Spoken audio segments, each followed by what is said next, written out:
In our previous talk, we discussed how we would justify with our stakeholders the replacement of their legacy or obsolete system. In this discussion, I would like to give you the terms necessary to communicate that same change to the management and finance in your company.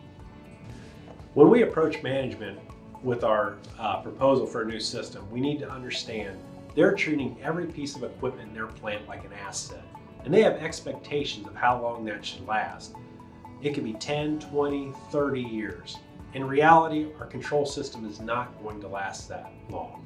As engineers, our job is to help the management in justifying why and how we're going to replace this system. If we are practicing good system lifecycle management, we should be monitoring our assets and talking to management about our legacy systems long before the replacement becomes critical. At some point in time in the system lifecycle management, we'll have to decide whether it's time to replace, rehab, or discontinue your control systems. As engineers, it's our responsibility to help the management in making that decision. As an example, I worked for one company that had made the determination that it was time for the replacement of a control system. The capital that had been set aside earlier in the cycle fell short of the total cost to replace the system.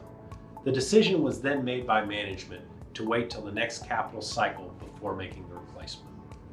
Unfortunately, we never considered the possibility of a downtime event before the next capital cycle. We suffered a critical error 3 months after that decision was made. Like many, our management assumed we'd have no unplanned downtime before the next control system was put in place. Upon reevaluation of the downtime event, management then made the decision to expedite the replacement of the control system. We here at GPA are well positioned to help you communicate with your management your next system replacement.